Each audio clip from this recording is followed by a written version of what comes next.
Hey guys, welcome to Thursday. It's October 2nd. I've got my Beetlejuice sweatshirt on, one of my all-time favorite Halloween, fall, autumn movies. October's my favorite month, so I am feeling so vibrant. So, next up, I'm going to share a bit of a medical update. So, if this is not of interest to you, then feel free to sign off now, and I hope that you have a great weekend. For those of you that are going to stick around, let's dive in. As you guys know, I have done a ton of lab work, a ton of scans, and just a ton of different testing over the last, it's been a year and a half now at this point. In January, it will be 2 years, but we've really condensed a lot of what we've been focusing on in the last month. So what the results have showed thus far is that there is a lot of inflammation in my central nervous system and like really low levels of inflammation in my body.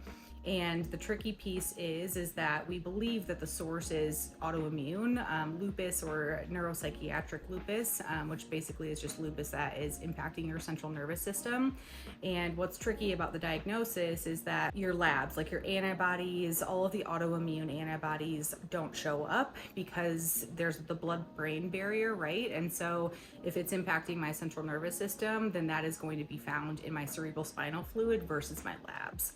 And so that has really caused me to find more subspecialties within rheumatology, neurology, neuroimmunology. So half of the battle has been figuring out which doctors to see. Because when we did do my lumbar puncture, there was 100% lymphocytes in my cerebral spinal fluid, as well as elevated myelin basic protein, which is a very clear indication that there's inflammation in my central nervous system. So there's that piece. I've been seeing the neurosurgeon, who is an integrative neurosurgeon, and it's been a learning opportunity for me because she is not just focused on like the structural components of my spine and brain. She also is helping me with like lifestyle modifications, supplements, and a quick example is she has me eating small snacks every 2 hours instead of larger meals, which helps keep me like my blood sugar and everything regulated and really helps with my autonomic symptoms. So perfect segue into the other big piece that is contributing to my symptoms is I have 4 out of the 6 autonomic disorders, autonomic nervous system disorders. So like that's like POTS, orthostatic intolerance. And after analyzing a lot of the data that I'm collecting, doing vitals 3 times a day, looking at my heart rate variability, it is very clear that my autonomic system is swinging back and forth. And so that's causing me blood pressure and heart rate fluctuations that are really rapid. It's causing my body to go into fight or flight when I'm not aware of that, particularly in the middle of the night, which is why it's difficult for me to sleep. So with how much my body is fluctuating, it's also like my body temperature. We're curious if that has, if my autonomic nervous system, like if it has an autoimmune sort of like function. Basically, autonomic disorders are a secondary sort of like symptom or something that evolves out of a root cause. So autoimmune is still sort of the driver, and then the autonomic piece is secondary. That being said, we are wondering if the autonomic piece, as well as my small fiber neuropathy, which those two kind of go hand in hand, if they are autoimmune driven, meaning that my symptoms highly correlate with autoimmune. In the middle of the day, every single day, I get a fever. It's around 101 to 102. And that is also when my autonomic system is swinging back and forth. And so there's a lot of correlation, which means that that's autoimmune driven. That's where we're at with that piece. And then also my nervous system is highly dysregulated while I sleep, and it is causing me to not breathe. About 17 times per hour, I stop breathing. We did a sleep study.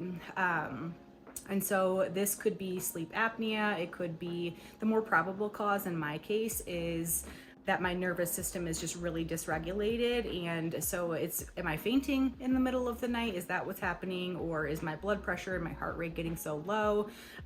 So we're still trying to parse that piece out. I am gonna try a CPAP machine for a couple of months to see if that helps with my sleep. And obviously sleep deprivation is a form of torture, and so we know what it does to the psyche.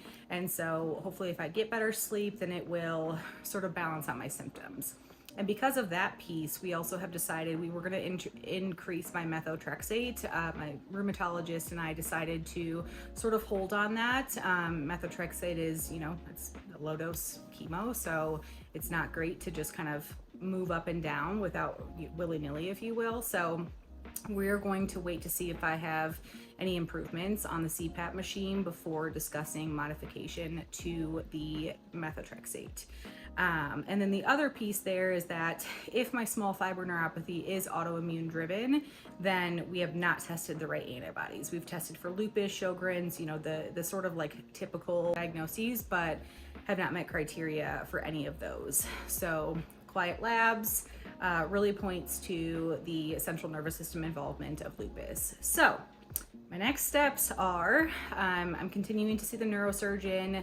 We are going to go to infectious disease as well as hematology just to rule out any malignancies or anything that we have overlooked. And that is one thing that I really appreciate about her. She's being incredibly thorough. So those are next steps there. And then for rheumatology / like the autoimmune piece, my rheumatologist referred me to a multi-disease specialist in Denver, but she is booked out. I think I shared this before, but I had the date wrong. She's booked out till December of 2027, which means that the earliest I could potentially get in would be January of 2028. That is way too far, and also just like speaks to the need of, the complex diseases that we're seeing these days. Like, we need more doctors who can look at the whole system versus just one component, their scope of practice, their area of expertise. We need them to see the whole body and integrate it all together. So I was pretty bummed out about that, but I'm going to see a neuroimmunologist who will be able to sort of parse together the immune components with the neurological components. And then last but not least, going to see my old neurologist she runs the only autonomic testing laboratory in Colorado. I did not know that at the time. She is the one who diagnosed me with small fiber neuropathy, and that's her scope of practice, her area of expertise. She could see the overlap between the neurological and the autoimmune pieces. So she's not available till end of January, and I haven't seen her since 2017. So I'm glad that she does have space to bring me back on. So she will help us figure out if the small fiber neuropathy and if the autonomic disorders are autoimmune driven. Hopefully that was quick and speedy. I am feeling really optimistic because I do think that the autonomic piece is something that we have not dug into, and I think it is a really significant contributor to my symptoms. So I've been tracking my heart rate variability, and I'm seeing all the spikes, and so I feel such clarity with what next steps are looking like and what we're up against, and I just feel really proud of myself for this has been all me. I've been driving this. I've been taking the lead on the research and making sure that we're looking at the full picture. We have all of the pieces together. So that's been really reinforcing for me to be right all of the times that I have been.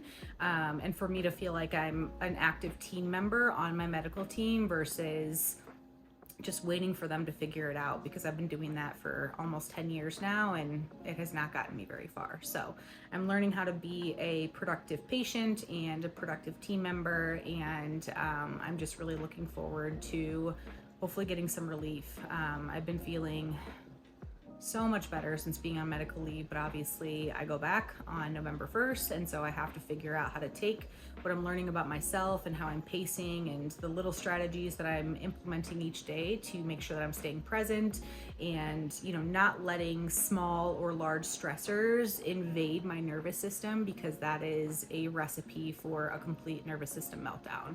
So trying to protect my peace, protect my body, protect my health, and really trying to just root myself down in the fact that work is not important. Yes, I do really important work and I'm really proud of what I do, but the most important thing is my health and my family and the relationships and everything that I take out of this life. So I just wanted to thank you guys so much. You have been so encouraging, and it has been really wonderful to hear all of your stories, because there's a lot of overlap, and it makes you feel less isolated. So thank you guys for being here every day, and I look forward to continuing to share my journey with you, and I hope that it's helpful in some way, whether you're trying to get a diagnosis or just trying to navigate really complex symptoms, or you're navigating being medically gaslit, and all of the stressors that come with that. I just love being here with you guys. So thank you for watching today. I hope that you all have such a relaxing weekend, and I'll see you on Monday morning for Monday Mindset. Bye guys.